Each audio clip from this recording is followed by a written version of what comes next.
Hey guys, in this video I'll be showing 3 builds that I've been rocking lately. The first one is a comfy build to go berserk at any monster, and the other two are different approaches of elemental builds, electric and fire. The electric one is a cookie cutter way to get a standard result of several elemental weapons, and the third one is just an amalgamation that packs some nasty hits. So let's begin.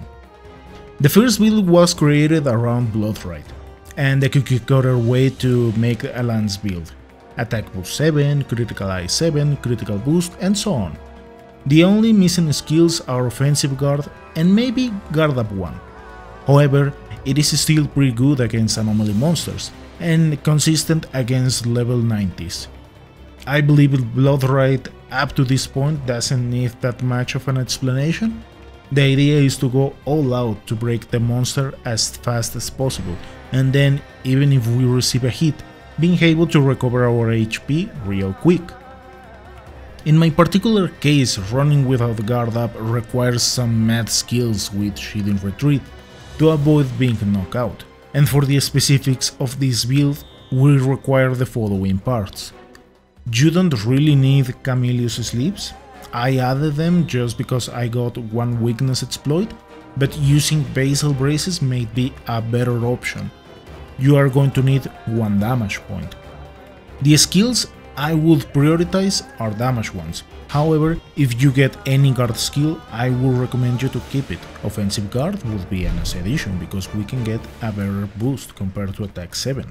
You might ask, when did you stop rolling these parts? Whenever I got a skill that was a nice addition, or after acquiring a slot upgrade. For the decos, that is the list of things that I needed to patch this thing up, and for the charm, I used the classic charm with 2 tier 2 slots and 1 tier 1. And as it had several defense points, I just added some extra. The build still has several slots to fill for whatever you want to prioritize. The second build is what you could say the meta-ish, because it's a consistent damage throughout the whole hunt. For the specific decos, that is the list of them.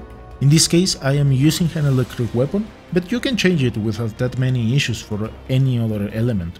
In a personal opinion, this is a kind of boring approach to get high damage. For the build, all I really did was the same approach as before, getting a useful skill or a slot upgrade to fill the gaps. In this case, I wanted some handicraft, protective polish, because several of these elemental weapons have a small purple sharpness, and this is a way to work around it. And the third build is the one that works so well as an amalgamation. It is a mess all over the place, but it makes wonders against monsters weak to fire.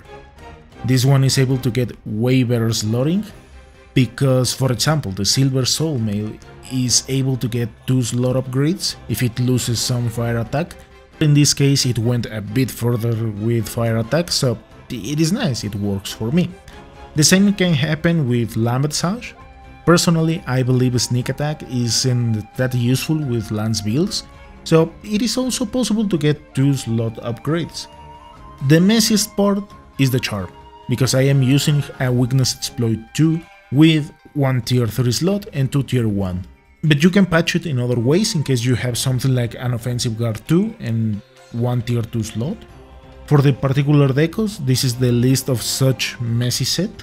In a clutch move, the Arc Helm got Handicraft 1, so I can have 40 extra hits with the skills and the new weapon upgrade.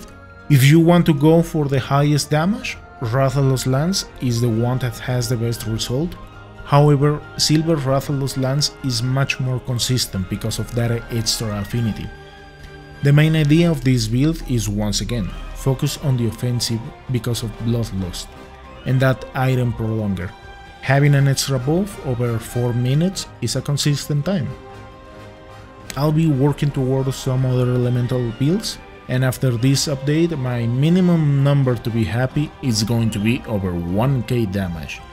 With that last freaking Spiral Thrust hit. I hope you find these builds useful, thank you for watching, and I'll see you next time.